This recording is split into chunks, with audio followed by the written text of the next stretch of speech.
Господь, время пришло, чтобы слушать Твое Слово. Проговори нам, Иисус. Аминь. Я продолжаю ту проповедь, которую я начал в прошлое воскресенье. Ты воин Христов. Воины Христа. Второе послание Тимофею, 2 глава, с 3 стиха по 5 стихи. Дорогие мои, пока вы будете слушать Слово, Бог будет продолжать двигаться. Поэтому слушайте Слово внимательно. Если вы хотите открывать свою Библию, открывайте потихонечку. Не мешайте другому и просто слушайте и впитывайте в себя Слово Божье. Пока мы будем слушать Слово, Бог будет исцелять людей. И если у вас шея болит, вы будете слушать Слово, и Бог будет исцелять вас. Если у вас также болит левое счастье, лицо, Бог будет прикасаться к вам, и другие вещи Бог будет делать, пока мы будем слушать Его Слово. Почему? На основании Псалма 119, что Он послал Его Слово и исцелил все их. Аминь. Когда Бог посылает Его Слово освобождает, исцеляет, а также если у вас опухоли в зале, Бог будет продолжать исцелить вас и даже оперировать вашу опухоль, пока вы будете там. Конечно, без ножей. 3 стиха по 5. Итак, переноси страдания, как добрый воин Иисуса Христа. Никакой воин не связывает себя делами житейскими, чтобы угодить военачальнику. Если же то и подвязается, не увенчивается, если незаконно будет подвязаться. Библия говорит, итак, переноси страдания, как добрый воин Иисуса Христа. Мы воины для Иисуса. Это факт, это доказанный факт. Мы воины для Иисуса. Если вы спасены, если Дух Святой живет в вас, хотите вы это или нет, вы воины. Но против кого же мы воюем? Мы это рассмотрели в прошлый раз, в прошлое воскресенье. Против кого мы сражаем? Я сказал вам, что у нас есть 3 врага. Аминь. Что, конечно, мы воюем, но мы не воюем против людей. Библия говорит, что мы имеем только один долг перед людьми. Это долг любить людей. Наши отношения, все наши отношения, как христиане, которые касаются других людей, это должно быть на основании любви. Что мы имеем долг. Это долг перед каждым человеком. Любить каждого человека. Может быть, он ненавидит нас, но мы его любим. Может быть, он поносит нам, говорит гадости в отношении нас, но мы его любим. Может быть, он убивает нас, но мы должны ему одно — любовь. Поэтому поймите это, не важно, кто выступает против вас, кто против вас или кто за вас, не важно, что человек делает для вас, мы не воюем против людей. Мы любим людей. Мы спасаем людей. Мы избавляем, мы помогаем людям. Вы понимаете? Мы сказали, что первый враг, который у нас есть, это самый простой враг. Это самый, легкий враг, самый легко побеждаемый враг. И уже побежден вообще враг, который у нас есть. Воин, если мы воины, и мы сражаем, должно быть кто-то против кого мы, что-то против чего мы сражаемся. Первый мы говорили, на основании первого послания Петра, 5 глава, 8 стих, Библия говорит там, бодрствуйте, трезвитесь, ибо ваш враг, дьявол, ходит, как рыкающий лев, ища кого поглотить. Поэтому наш первый враг это кто? Дьявол. Мы это рассмотрели в прошлый раз, и я сказал вам, что у вас не должна быть проблема с дьяволом. Ви слушаете меня? У вас не должно быть проблема с дьяволом. Дьявол — это самый простой, просто легко побеждаемый враг для христианина. Для людей в мире или миру, дьявол — это вообще целая головная боль для них. Но для тебя и для меня. Потому что мы во Христе Иисусе. И мы знаем, 1 Иоанна 4:4, что больше того, кто в нас, больше тот, кто в нас, того, кто в мире. Так? Иисус живет в нас, и если Иисус в нас, мы знаем, что никакой враг нам не страшен.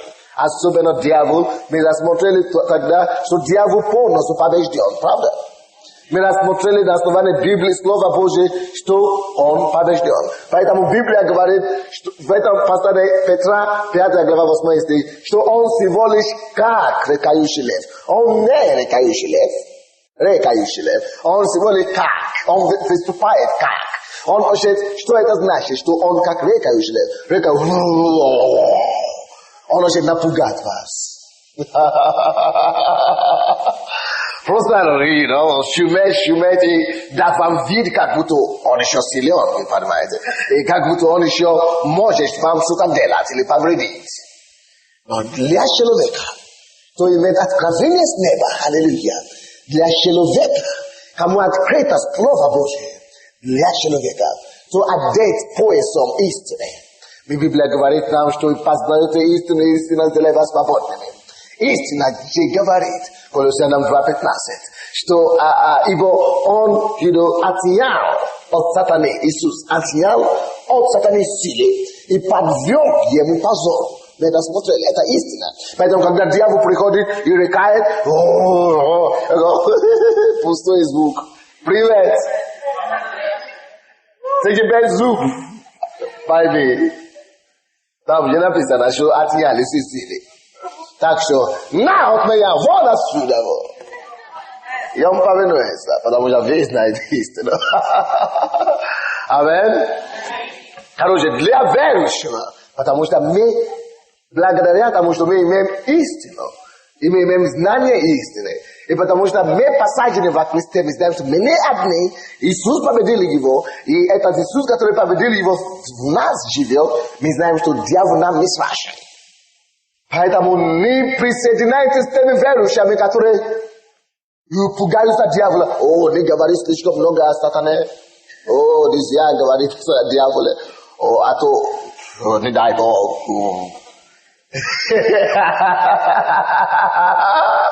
Нет, мне не надо, конечно, говорить о сатане, потому что у меня нет такого дела с ним. У нас только те, которые делают с Иисусом, с дьяволом. Это просто его, это самое. Короче, мы дойдем до этого. Там написано, что он как рыкающий лев, он только шумит.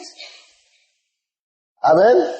Он только шумит. И мы это знаем, слава Богу. И Библия также там говорит, как рыкающий лев, ища кого поглотить. Поймите себе это слово и отметьте себе это слово ища. Ища кого поглотить. Ищет кого поглотить. Что это значит? Братья и сестры, это значит, дьявол не способен всех поглотить подряд. Слушайте меня? Он не в состоянии бороться против всех подряд. Он не в состоянии всех людей побеждать. Он не в состоянии верующих победить. Поэтому написано, что он ищет. Только он ищет, кого он сможет победить. Только какие-то категории людей он сможет победить. Именно тот категории людей, которые не знают истину. А сатана, что он поражен. Вы знаете? Вы понимаете? То он ищет именно таких людей. Когда, допустим, если дьявол войдет в этот зал сегодня, он начнет искать, во-первых, кто не во Христе Иисусе, кто не покрыт кровью, кто не спасен. Как только что он находит, он поглощает. Он видит, что все спасены, и он начинает искать, кто не знает свою власть во Христе Иисусе. Кто не знает свою власть, кто не знает истину. Он находит такие слабенькие, которые говорят, которые не воин на самом деле. И он приходит к ним и бьет их. Поэтому вы должны быть как воины, быть вооружены и полностью одеты. Вы слушаете? И самое первое оружие – это истина против сатаны. Просто быть одетой поясом истины. Вы знаете истину ваше положение с Богом. Вы знаете истину, что вы дитё Божие. Вы знаете истину о том, что Иисус живет в вас. Вы знаете истину о том, что дьявол побежден. Поэтому напишите, если вы пишете. У нас остается только некоторые дела с сатаной. Братья и сестры, твое дело с сатаной заключается в нескольких вещей. Во-первых, не умолять сатаны, не поклоняться сатане, не страшиться от сатаны, не убегать или убежать от него. Твое дело с сатаной это, во-первых, номер один, в том, чтобы наступать на него. Евангелие от Луки 10:19. Сие даю вам силу наступать на змей и на скорпионов, и на всю вражью силу, и ничто не повредит вам. Братья и сестры, даже если вы сами слабый член этой церкви, вы можете наступать на сатану и на всю вражью силу без проблем и без вреда. Потому что в конце там некоторые боятся сражаться с дьяволом, они говорят: о, я слышу, моя подруга молилась за раковые больного человека, а потом все симптомы перешло к нему. Я боюсь связаться с дьяволом, чтобы все симптомы пришли ко мне. Вы знаете, почему все симптомы перешли к этому человеку? Потому что он не знает истину. Истина говорит: даю вам власть наступать на змей, на скорпионов и на всю вражью силу. И что? И ничто не повредит вам. На тебе истина, которую этот человек не знал. Если бы он знал, что ничто не повредит, как только что он начинает чувствовать эти симптомы, он говорит: ты что? А ты не знаешь, кому ты пришел? Послушай, здесь написано, разбуди маму, что ничто не повредит нам. Ничто не повредит вам. Поэтому надо это сказать симптомам, надо это сказать сатане. Эти симптомы мне не принадлежат, потому что написано: и ничто не повредит. Вреда не принадлежит мне. Я наступаю. Поэтому твое дело с сатаной это наступать на него. Ваше дело, если вы веруете с сатаной, это наступить ему на голову. И вы имеете право на это.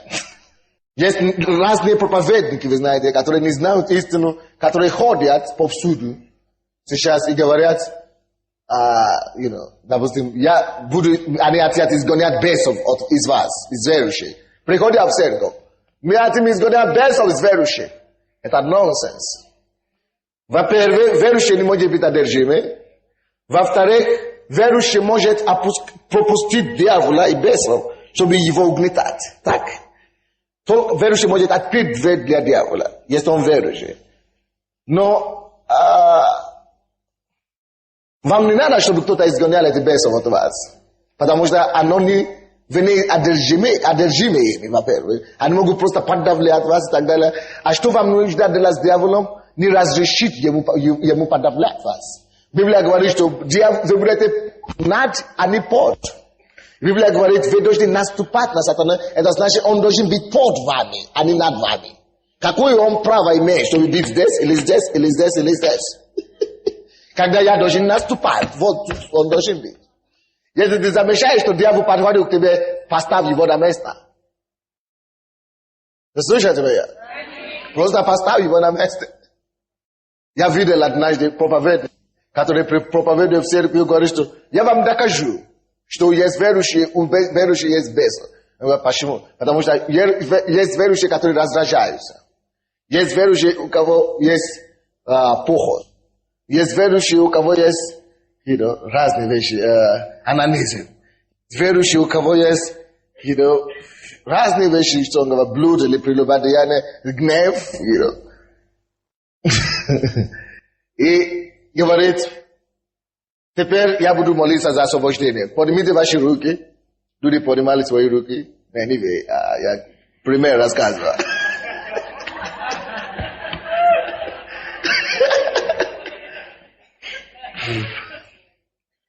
Поднимите ваши руки. Те поднимали свои руки.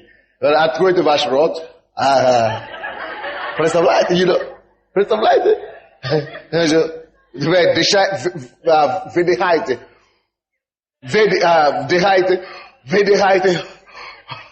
И когда люди начинают, он начинает изгонять бесов. Бес выходит с одного, влез в другого. И кошмары начали происходить в зале. И люди начали падать туда-сюда. Дорогие мои, если вы попадете на подобном собрании или конференцию, ему самому надо освобождение. Вам надо уйти отсюда. Какой бы он ни был. Допустим, тот проповедник говорил это, что он освобождал людей от гнева и так далее. А потом он рассказывает, когда он был в больнице. Он говорил, он рассказывает ситуацию там, какой-то неверующего привезли, тот начал говорить, ну, как неверующие поступают? А он говорит, я был полный гневом. Я полным гневом, я раздражался. Я говорю, ты же только что изгонял беса раздражения и гнева. Чего у тебя они есть? И он раздражается сам, он гневается сам, а он изгоняет у чужих. Беса раздражения и гнева. Знаете почему? Потому что никак ты не изгонишь гнев. Никак ты не изгонишь раздражение. Никак ты не изгонишь дела плоти. Потому что плоть всегда с тобой. Это тебе надо распинуть плоть и дисциплинировать плоть. Не изгонять плоть. Невозможно, дорогой. Алло? Поэтому если у тебя есть проблема с плотью, у меня тоже есть. У всех есть проблема с плотью. Но поэтому мы должны дисциплинировать. И у Павла была проблема с плотью. Он говорит, я усмиряю себя. И порабощаю свою плоть. Вот то, что нужно делать с плотью. Они изгоняют бесов бесконечно.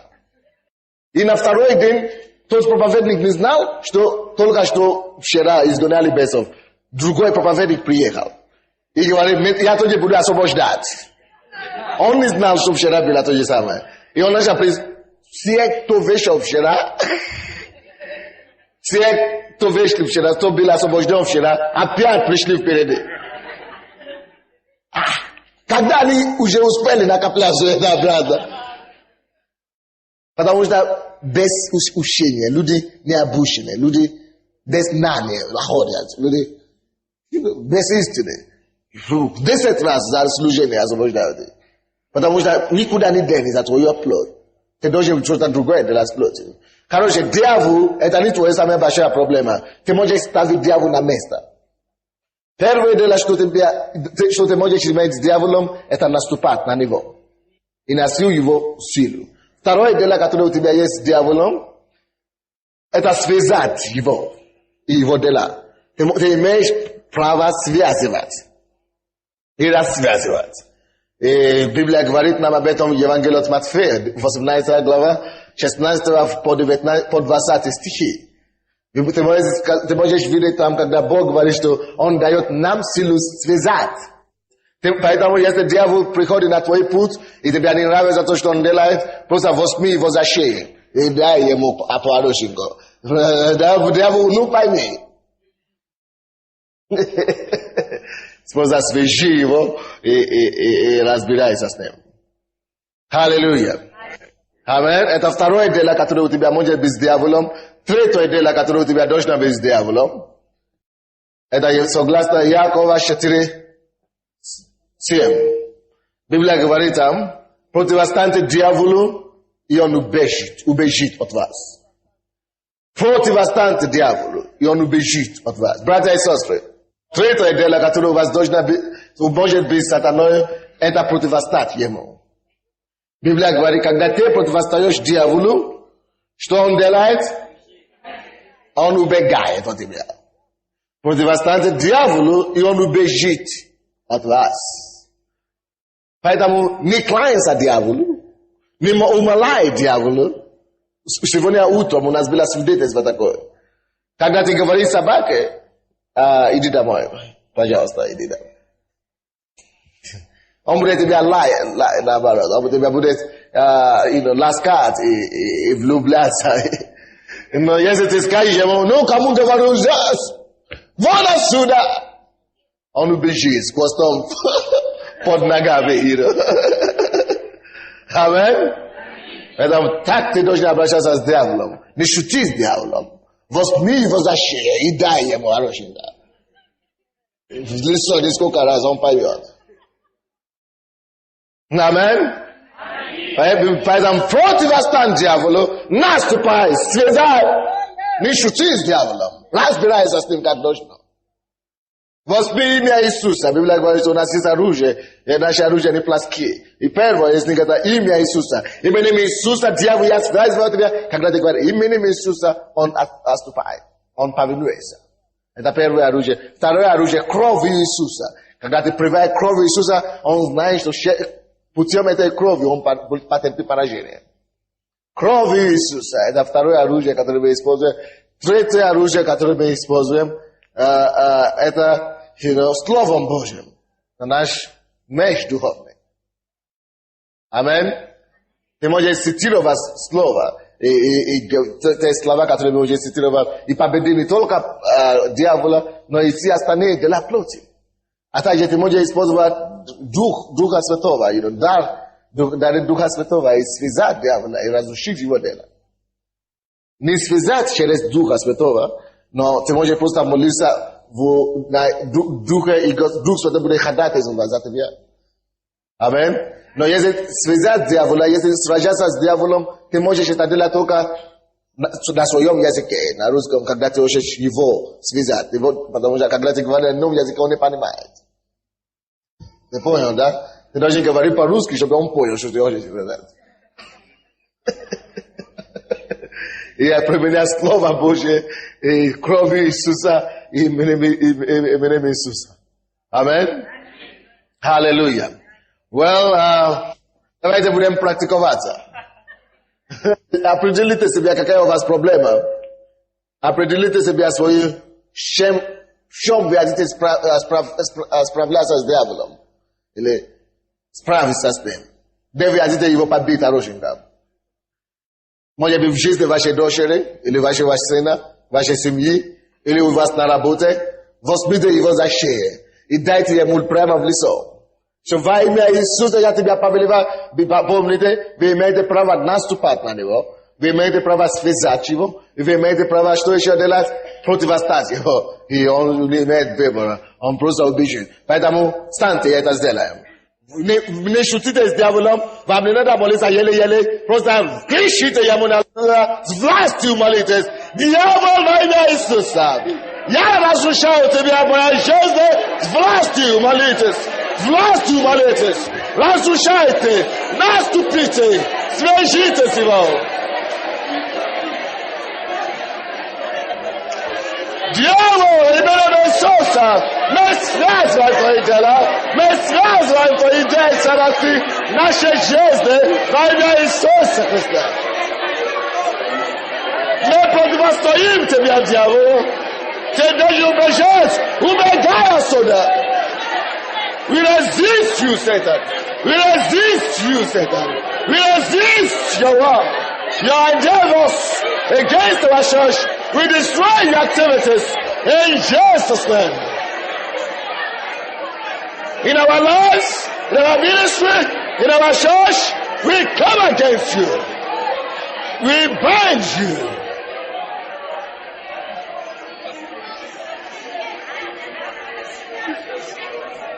Дай ему по-хорошему, хорошенько, дай ему.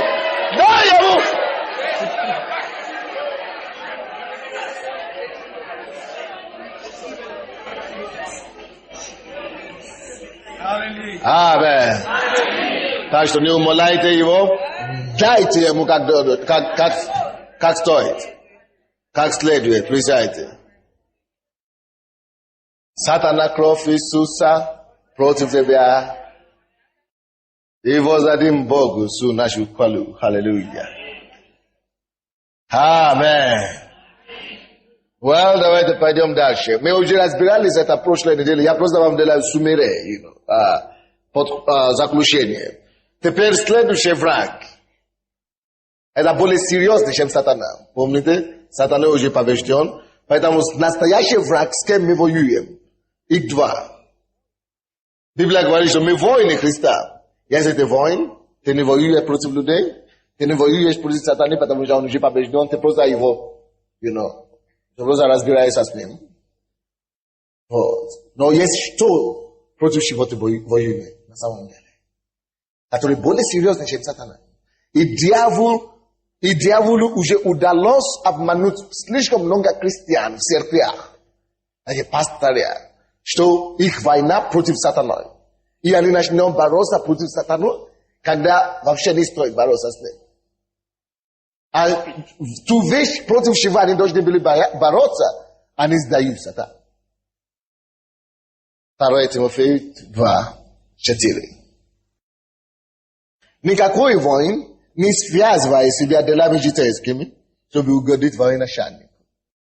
Следующий враг, который более серьезный, чем сатана, это мир. Мир. Дела житейские. Мир. Суета. Мир. Мир, в котором мы живем. Это более серьезный враг, чем сатана. Мир, когда вы живете в миру, и вам хочется жить как люди в миру, у вас больше проблем, чем сатаной. У вас огромные неприятности. Если вам хочется жить, поступать как люди в миру, дружить с миром, то вы себе создаете массу проблем.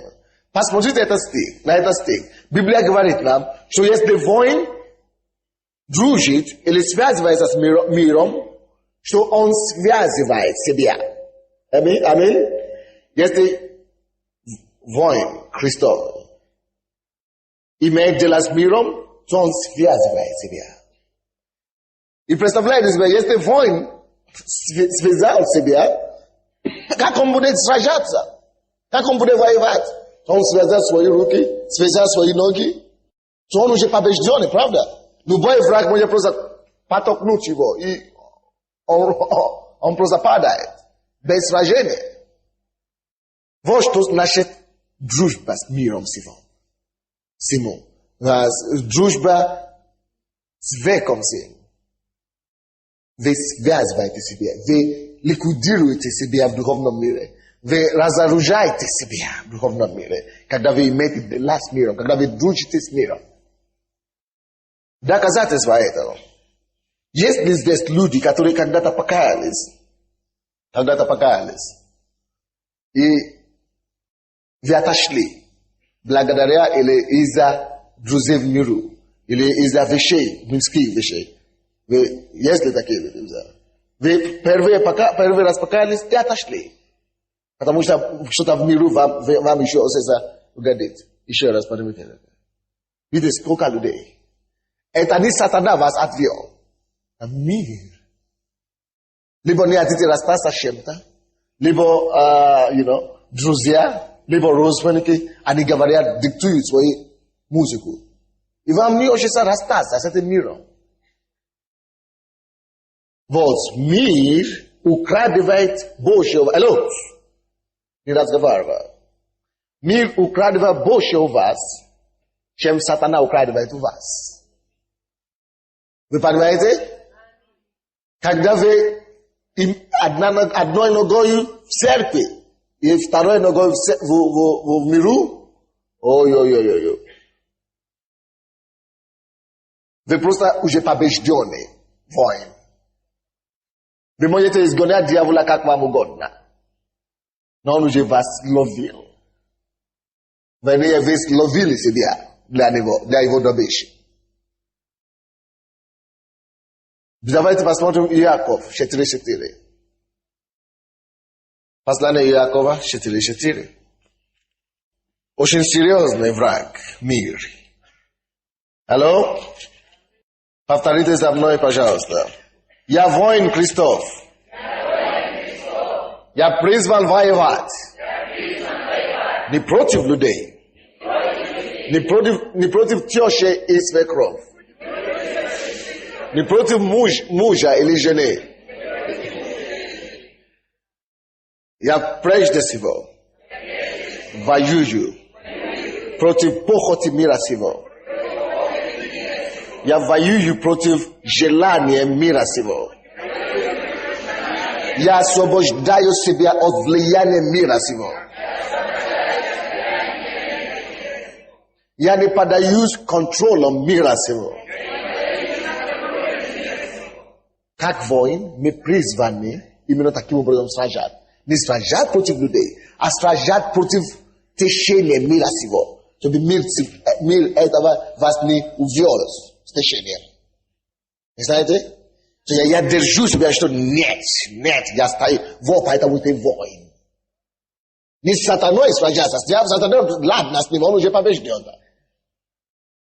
Но ты призван воевать с этим миром, который окружает себя, говорит, нет, люди так поступают миру, но я не такой. Иисус молился. Евангелие от Иоанна 17. Мы вернемся, не закройте, пожалуйста, Иаков. Вернемся к Иакову. Иисус молился и говорит, что я не молюсь о том, чтобы взять их от мира, но молюсь, чтобы защитить их, чтобы они победили мир. Братья и сестры, Иисус не молится, чтобы ты был взят от мира. Иисус не молится, чтобы Бог собрал нас. Но Он говорит, что пускай они будут в миру, но потому что Он знает, что вне от мира, и сохрани их в этом мире. Ты должен сохранить себе. Вот это сражение, сохрани себе. Эти битвы, сохрани себе. Это твоя битва. Первая битва как христианин. Не быть оскверненным от мира сего. Давайте посмотрим Иаков 4:4. Прелюбодей и прелюбодейцы. Не знаете ли вы, что дружба с миром есть вражда против Бога? Слушайте меня. Дружба с миром есть вражда против Бога. Ты любишь поступать как твои друзья в миру? Ты любишь делать некоторые вещи, которые люди делают, смотреть телевизор с утра до вечера? Ты любишь говорить, как они говорят? Ты любишь кушать, как они кушают, без перерыва, без поста, без тишего, без воздержания? Дружба с миром. Вражда против Бога. Итак, кто хочет быть другом миру, хочет дружиться с миром, тот становится врагом Богу. Врагом Богу. Автоматически. Хочет дружиться с миром, все, закончишь. Ты конченый человек. Полностью. Поэтому твоя битва, твое сражение, не то, что дьявол, это дьявол не помешает, без попутали, как вы говорите. Без попутал. Не забудь о без, какой без попутал. Ты сам себя связал.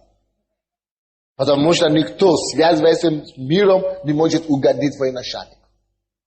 Ты связывай себя рукой и ногой. Дьявол просто приходит, толкает голову, побежден. Братья и сестры, мы верующие. Библия говорит, что будучи верующими, наше стремление, наш взор должно быть устремлено на горное, на небесное. Братья и сестры, это бедный верующий, кто не знает. Это бедный верующий, кто расслабляется здесь на земле. Кто строит себе уюты, вокруг себя виллы и так далее. Да, можно иметь виллы, жить хорошо, но пускай твое сердце не был виллы. Можно иметь Мерседес и тогда жить хорошо, но когда ты начнешь расслабляться и иметь надежду там, ты все. Верующий должен знать, что этот мир не его дом. Это не наш дом. Мы должны жить вот так здесь на земле. На пальца ног. Очень легко. Чтобы любое время ты мог быть восхищен на небо. Gotowy покидать этот мир. Такой ты должна быть твоя жизнь здесь на земле. Ты должен вот так висеть. Не расслабляться. Не толстеть здесь на земле. Я не имею в виду физически, братья, сестры. Это бедный христианин. Кто делает этот мир, эта земля его домом. У нас есть более прекрасный дом, дорогие мои. У нас есть небесная обитель.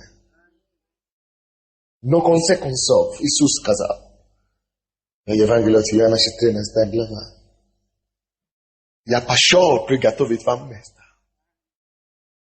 Чтобы там, где я, чтобы вы могли тоже там быть. Неужели Иисус пошел приготовить тебе место, и ты туда не попадешь? Не веди себя. Смотри на тот дом, который Он пошел готовить тебе. Не расслабься в этом жалком, бедном, нищем мире. Не веди себя слишком разбавленно. Разбалованным здесь. Не разбаловай себя вещами мира сего. Живи легенько, невзирая на начальника и совершителя нашей веры. Не позволяй миру это тяготеть себя и положить груз на тебя. Освободи себя от всякой связь, но все то, что может тебя держать с этим миром. Порвай всякое отношение, которое тебя может держать здесь на земле. И устремись туда выше. Колоссянам 3 глава говорит нам, что если мы воскресли со Христом, то мы там, на небе с Ним. И если мы там, то мы должны смотреть только и помышлять только о горном. Братья и сестры, давайте будем честны с самими собой. Ваши основные помышления – это о чем? Об Иисусе? О небесном? Или о чем-то здесь, на земле? О суетном? Вам не надо мне ответить. Ответь себе самому. Твое основное помышление. Библия говорит, что наши помышления должны быть о горном. Твои помышления, они о горном или о земном?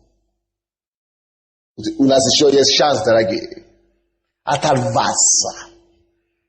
Это не значит уйти в это самое монастырь и уединяться и стать монашкой. Нет. Это значит быть здесь на земле, но не быть здесь в своем сердце. Не просто делай все то, что делаешь, но пускай твое сердце, твое стремление всегда было на Иисусе, на небесное. Что ты имеешь здесь на земле, который ты ценишь так высоко? Дети? Библия говорит нам, что мир и все то, что в мире этом, включая твоих детей, пройдут, если они без Бога. Ты разлучишься с ними навечно. Что ты хочешь, что ты дорожишь здесь на земле? Мужчины, женщины? Мир и все то, что в мире пройдут. Что ты дорожишь здесь на земле? Деньги, работа, квартира, машины? Мир и все то, что в нем пройдет. Первое послание Иоанна, 2 глава. После Иакова там дальше. 1 Иоанна, 2 глава, с 15 стиха. 1 Иоанна, 2 глава, с 15 стиха. Смотрите свою Библию. 1 Иоанна, 2:15. Библия говорит здесь, открывайте просто, если вы не нашли, посмотрите у соседа. 15 стиха. Не любите мира, не того, что в мире. Кто любит мир, в том нет любви Отца. Не любите мира, не того, что в мире. Кто любит мир, в том нет любви Отца. Ибо все, что в мире, похоть плоти, похоть очей и гордость житейская, не есть от Отца, но от мира этого. И мир проходит, и похоть его, а исполняющий волю Божию пребывает вовек. Забейте себе это, ибо все то, что в мире, все, что в мире пройдет, проходит, и все то, что в мире. Братья и сестры, если все проходит, зачем вкладывать себе Иисус его себе, свою жизнь в него? Потому что ты все равно лишишь этого всего. Ты потеряешь это. И тебя будет жалко тогда. Лучше сейчас повиноваться истине. Однако, братья, есть одно, что не проходит. Библия говорит, исполняющий волю Божию, аламатон томашканта. И исполняющий волю Божию пребывает вовек. Есть люди сегодня, которые теряют это всего, потому что они любят своих родственников, или своих детей, или своих мужей, или кого-то. Но если он не верующий, дорогой, один день придет, когда мир пройдет, и все то, что в нем, включая твои родственники, и твои детей, любимые, если они без Бога, то все пройдет. Но если ты вкладываешь себя в Бога, и ты приведешь их к Богу, они станут верующими. И Божие пребудет вовек. Если у тебя есть деньги сейчас, ты стараешься на деньги на земле, это пройдет, и все то, что в мире. Но если твои деньги будут вкладены, куда? На небо, на дела Божьи. Знаете, не только человек не пройдет, и ваши деньги даже не пройдет. Я могу дать доказательства. Потому что вы накапливаете себе, свои деньги, свое богатство, сокровище небесное. А вы, если вы накопили в небесное сокровище, вы не потеряли, вы найдете его там. Только то, что мы использовали на Бога, на Божье дело, пребывает вовек. Только те деньги, которые мы тратили на Бога, пребывают вовек. Только те силы, которые мы тратили на Бога, идет на наш счет. Только на них мы получим дивиденды. Зачем тогда тратить все в миру, если все пройдет с миром? Дорогие, давайте у нас произойдет переоценка вещей. Пользу небесную. Многие из вас уже тратили половину вашей жизни уже в миру. Но остальная половина там можно еще успеть на Бога тратить. Братья и сестры, ну серьезно. Да поможет нам Бог. Аминь. Ибо все то, что в мире, похоть очей, гордость житейская, похоть плоти, проходит. Не стоит дорожить ничего здесь на земле. Не стоит. Да, мы молимся, чтобы Бог поднимал миллионеров в нашей церкви, и Он поднимет это. Я увижу это своими глазами. Да, нам не нужны миллионеры, которые будут ценить деньги, чем Царство Божие. Поэтому, когда Бог тебя поднимет, смотри, плевай на деньги. Смотри легенько на деньги. Не обращай слишком много внимания. Не посей твое сердце там.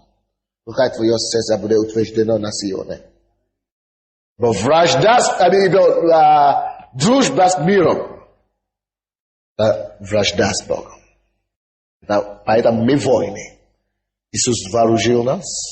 Иисус научил нас, чтобы мы могли сказать нет миру и похоти мира сего.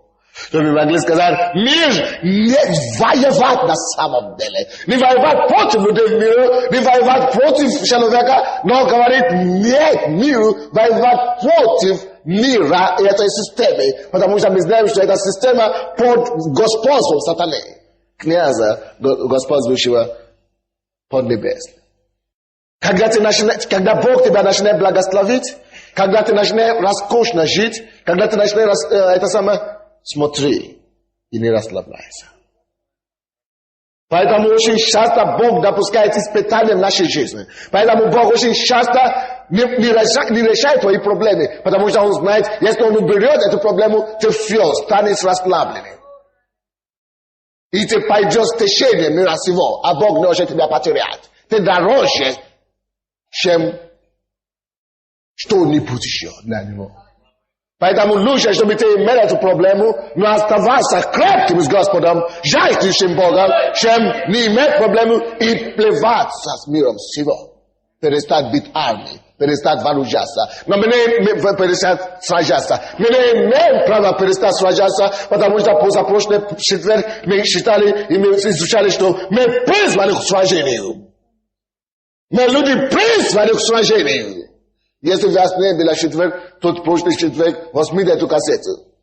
Мы призваны к сражению. Ты бы призван сражаться. Потому что когда мы перестанем сражаться с миром, с этим нашим желанием, с нашей гордостью, нашей похотью, тогда все мы уподобляемся миру. Как обстоит твое дело, твоя борьба с миром всего? Мы хотим быть как миром, мы хотим похожи на мира. Мы хотим одеваться как мир. Мы хотим говорить как мир говорит. Ой-ой-ой, помоги нам, Иисус. Это не твои сверстники, это не твоя родина, это не твои люди. Ты принадлежишь другой категории людей. Смотрите на горное. Смотрите на горное. Смотрите на горное.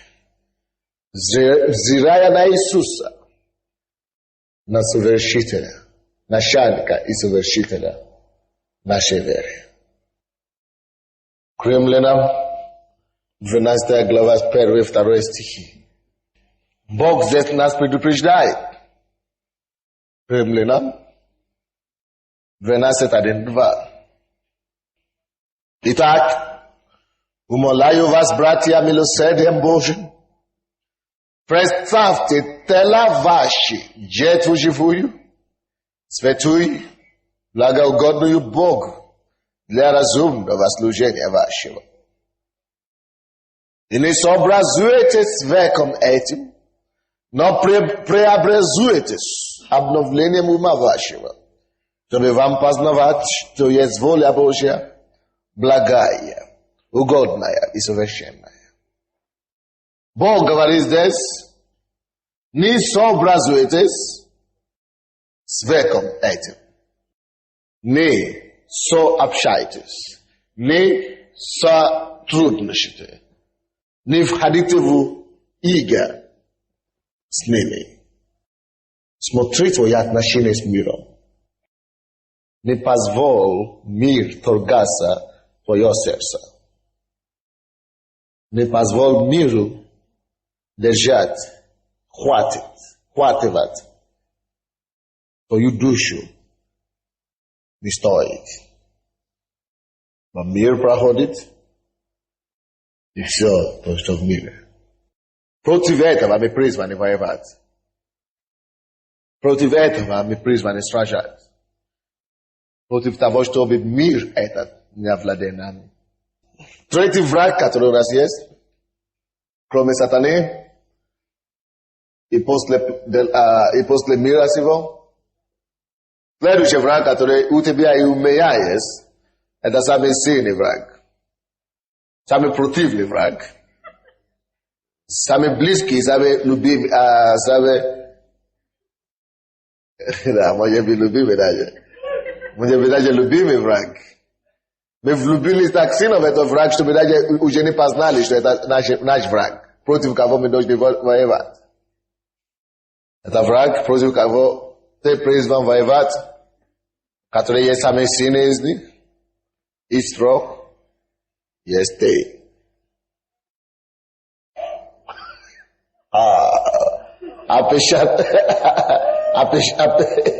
Опечалились.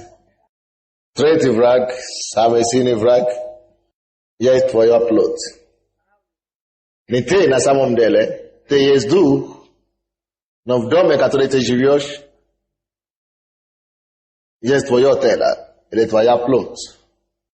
Это самый сильный враг. Против кого ты призван воевать. Братья и сестры, как победить этот враг? Вы помните историю этого брата Павла? Я хочу делать одно, а я делаю другое. То, что я желаю делать одно, а моя плоть делает другое. Аминь? К Римлянам 7 глава, да? 8, не 7, виж что. 7 глава. Дьявол не силен, как сильна ваша плоть. Римлянам 7 глава, вы видите, как Павел говорит об этом. Но, братья и сестры, ты можешь что-то делать с своей плотью, и ты должен победить против этого врага. Ты призван воевать, быть воином не против людей, еще раз повторяю, но против желания твоей плоти. Вот это есть война, битва, к которому мы призваны. Вот это есть сражение, к которому мы призваны. Воевать против желания плоти. Кто-то думает, что он может изгонять дела плоти. Изгоняют духа раздражения, допустим. Анализма. Они просто теряют свое время. Мы не призваны изгонять плоть. Да, когда люди приходят к Богу, может быть, они пили, они все это делали под влиянием сатаны, но когда они приходят к Богу, Бог освобождает, или мы молимся за освобождение, но после этого человек сам должен стоять. Вы обнаруживаете, что вы уже перестали, вам не хочется курить, или пить, или колоться, может быть, год, а потом искушение начнет приходить все равно, если вы будете приближаться к этому. Дальше, после того, как Бог уже освободил вас, вам надо стоять в свободе сами, вам надо противостоять плоть, вам надо противостоять желание плоти. И вы знаете, что нужно делать с плотью? Это нужно противостоять дьяволу, но то, что нужно делать с плотью, это нужно распять плоть. Вы здесь? Что нужно делать с плотью? Нужно распять плоть. Иисус, который умер и воскрес. Помните эту проповедь? И смерть Иисуса является смерть для твоей плоти. Ты должен умереть. Пограби его. Твоего тела. Тогда, когда искушения, чувства разные приходят, тогда ты говоришь, ага, я умер. Умерший человек не реагирует. Больше. Он даже не чувствует ничего. Все, я умер. Плоть нужно распять. Если ты не распнешь плоть, она затащит тебя до ада. Так что либо ты, либо плоть твоя. Галатам 5 глава. Может быть, есть люди, которые еще не знают, что обозначает плоть. Это когда ты знаешь, что что-то неправильно, но твоя плоть хочет это делать. Тебя хочется это делать. Для этого тебе надо распенять твою плоть. Давайте посмотрим, которые дела дьявола. Дела плоти, извините. 16 стиха 5 главы Галатам. 16 стиха. Я говорю, поступайте по духу, и вы не будете исполнять вожделение плоти. Бог говорит, что мы не будем исполнять вожделение плоти, потому что Он не хочет, чтобы мы исполняли желание плоти. 17 стих. Ибо плоть желает противного духу, а дух противного плоти. Они друг другу противятся. Так что вы не делаете то, что хотели бы. Если же вы духом водитесь, то вы не под законом. 19 стих. Дела плоти известны. Они суть прелюбодеяние, блуд, нечистота, непотребство, идолослужение, волшебство, вражда, ссоры, зависть, гнев, распри, разногласия, соблазны, ереси. Послушайте, Библия здесь говорит, что эти все есть дела плоти. Это плоть очень прелюбодействовать. Это плоть очень заниматься ересом. Это плоть не только не дьявол тут. Конечно, вы можете это начинать делать, и дьявол, вы можете пригласить дьявола. И дьявол может воспользоваться в ситуации. И насидеть на вас. Но в принципе это есть дела плоти. И вы должны просто поставить себе дисциплину. Вы должны просто дисциплинировать себя. Вы можете отказаться от этих вещей. Вам не надо освобождение. Вам не надо, чтобы вы знали без освобождения. Это вам надо просто распространять плоть. Аминь. Ненависть, убийство, пьянство, бесчинство и тому подобное. Предваряю вас, как и прежде предварял, что поступающие так Царство Божие не наследуют. Вражда, даже ссоры, гнев, такие вещи, поступающие так Царство Божие не наследуют. Кто бы он не был, я, ты. Поэтому это плоть, самый страшный враг. Слышите?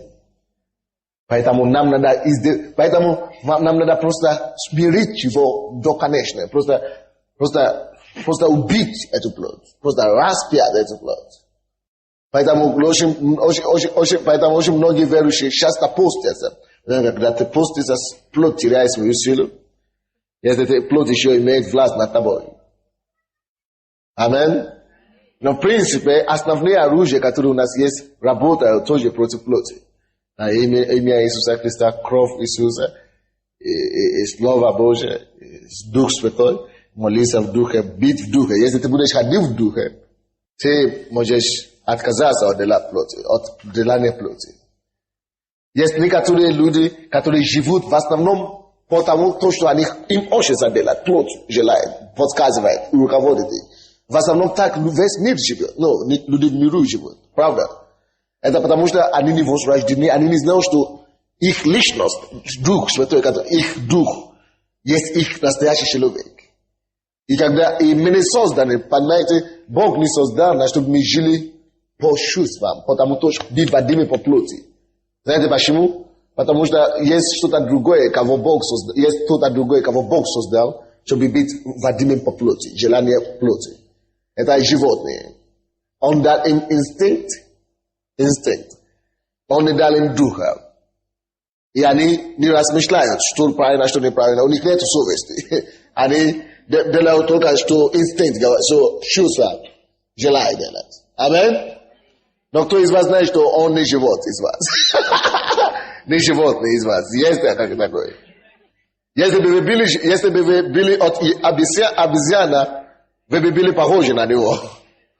У него нету духа, у него нету духа святого, у него нету это самое. Поэтому он живет по инстинктам, что куша. О, банана ищи. Но ты не такой человек. Ты можешь дисциплинировать себя, потому что ты можешь поставить плод под тобой. Аминь. Мы созданы по образу Божьему, поэтому мы знаем, что правильно, что неправильно. Мы имеем совесть. Поэтому мы можем просто жить по плоти, по желанию плоти, как животные.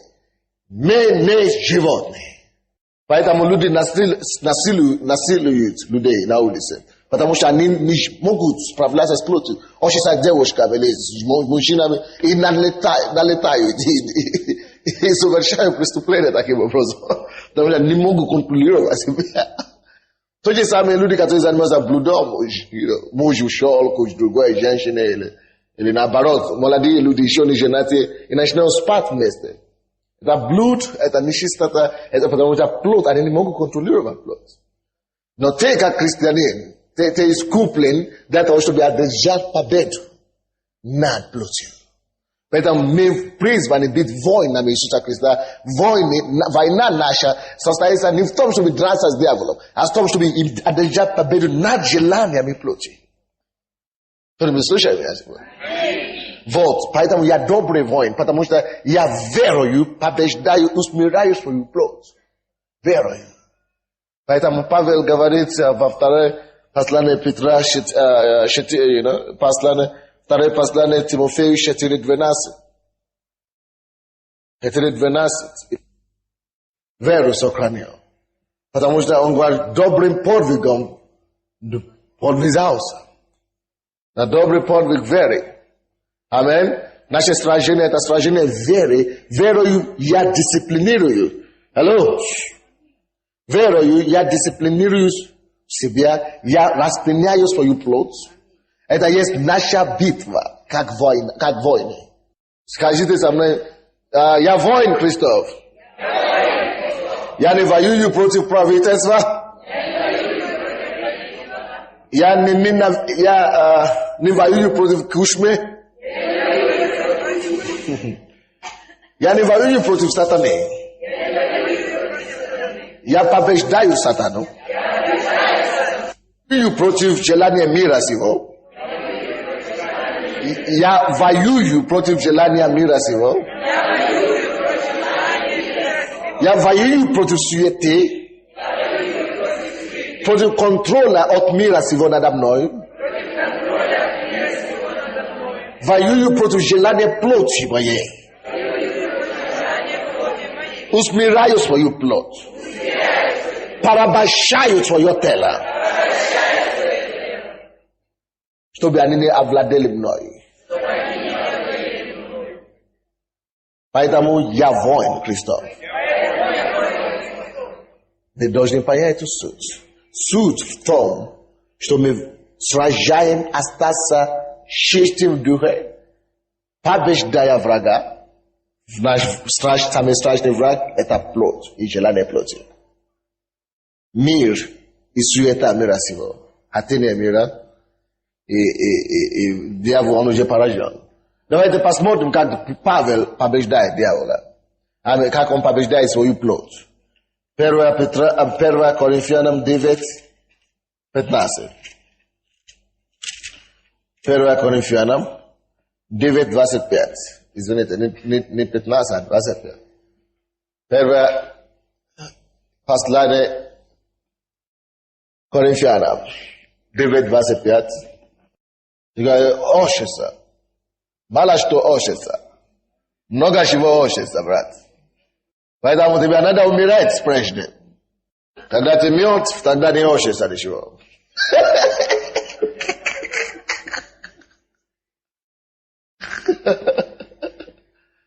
Много чего ошится. Но если мы будем гоняться по всем тем, то что ошится, дорогой, мы себя не найдем места здесь на земле вообще. 25 стиха, 1 Коринфянам, 9 глава. Все подвижники воздержаются от всего, те для получения венца тленного, а мне не тленного. И потому я бегу не так, как на неверное. Бьюсь не так, чтобы только бить воздух, но усмиряю и порабощаю тело мое, дабы проповедуя другим, самому не остаться недостойным. Знаешь, что Павел делает? Павел, чудесный муж Божий, муж веры, сильный в духе. Знаете, не важно, насколько ты сильный, ты силен, если ты не можешь укротить свою плоть, ты дешевый добыча для дьявола. Вообще-то, ты сам себе распинаешь, ты просто сам себе поселяешь в ускоренный ад. Знаешь, что Павел говорит? Он говорит, я не хочу проповедовать другим и сам быть низверган. Да, те, кому ты проповедовал, они пойдут на небо, а ты будешь мучиться с дьяволом. Только лишь потому, что ты не мог усмирять твою плоть. Да, есть некоторые люди, которые сражаются с плотью, они не могут, потому что они уже допустили дьявола, чтобы дьявол помешался в этом. В таком случае, действительно, надо просто запретить дьявола, но вы сами можете это делать. So, дьявол, я разрушаю твою силу, я беру власть над тобой, и оставь меня, отойди от меня. И тогда вы принимаете решение не жить таким образом больше, не поступать таким образом больше, и вы начнете одеть свободы и победы опять. Аминь. Но поймите, нужно усмирять плоть. Тело, я усмиряю тело мое. Я усмиряю, это я. Моя личность, мой внутренний человек усмиряет вот это. Самый страшный враг – это кто? Это не дьявол, это моя плоть. Мое тело. Вот против чего мы воюем. Братья и сестры, кто-нибудь дошло до вас сегодня? Так что, когда мы говорим, мы воины Христовы, что мы имеем в виду? Что мы имеем в виду, когда мы говорим, мы воины Христовы? А? Что?